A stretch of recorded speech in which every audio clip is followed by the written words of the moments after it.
ಬಸವಾದಿ ಶರಣರ ತತ್ವಾದರ್ಶಗಳ ಮೇಲೆ ಅಪಾರ ನಂಬಿಕೆ ಇದ್ದು ತಾವು ಶರಣರ ಹಾದಿಯಲ್ಲಿ ನಡೆಯುವ ಪ್ರಯತ್ನ ಮಾಡುತ್ತಿರುವುದಾಗಿ ಮುಖ್ಯಮಂತ್ರಿ ಸಿದ್ದರಾಮಯ್ಯ ಹೇಳಿದ್ದಾರೆ. ಬಾಗಲಕೋಟೆಯಲ್ಲಿ ಲೋಕಸಭಾ ಚುನಾವಣಾ ಪ್ರಚಾರ ನಡೆಸಿದ ಅವರು ಪಕ್ಷದ ಅಭ್ಯರ್ಥಿಯ ಪರ ಮತಯಾಚಿಸಿದರು. ಈ ವೇಳೆ ಬಸವನ ಬಾಗೇವಾಡಿ ಅಭಿವೃದ್ಧಿ ಪ್ರಾಧಿಕಾರದ ರಚನೆಯನ್ನು ಬಜೆಟ್ನಲ್ಲಿ ಘೋಷಿಸಲಾಗಿದೆ. ಬಸವಣ್ಣನವರ ವಿಚಾರಧಾರೆಯನ್ನು ಪಾಲಿಸಬೇಕೆಂಬ ಉದ್ದೇಶದಿಂದ ಅವರ ಭಾವಚಿತ್ರವನ್ನು ಎಲ್ಲ ಸರ್ಕಾರಿ ಕಚೇರಿಗಳಲ್ಲಿ ಇಡಬೇಕೆಂದು ಆದೇಶ ನೀಡಲಾಗಿದೆ ಎಂದು ಮುಖ್ಯಮಂತ್ರಿ ತಿಳಿಸಿದರು. ಕರ್ನಾಟಕದಲ್ಲಿ ಕಾಂಗ್ರೆಸ್ ಸರ್ಕಾರ ಅಧಿಕಾರಕ್ಕೆ ಬಂದ 1 ವರ್ಷದೊಳಗೆ ಎಲ್ಲ ಖಾತ್ರಿ ಯೋಜನೆಗಳನ್ನು ಈಡೇರಿಸಿದ್ದೇವೆ.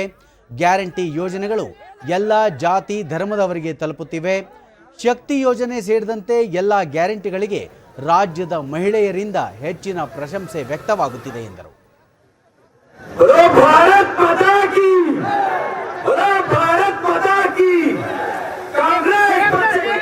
ಕೊಡುಗೆ ಏನು? 700 ಜನ ರೈತ ಸತ್ರು.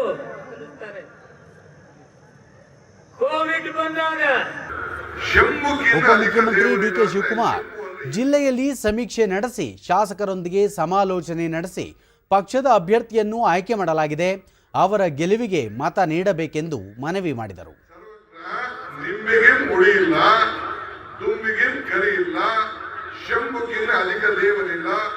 ನಂಬಿಕೆಗಿನ್ನ ದೊಡ್ಡ ಗುಣ ಇಲ್ಲ ಅಂತ ಹೇಳ್ತಾರೆ.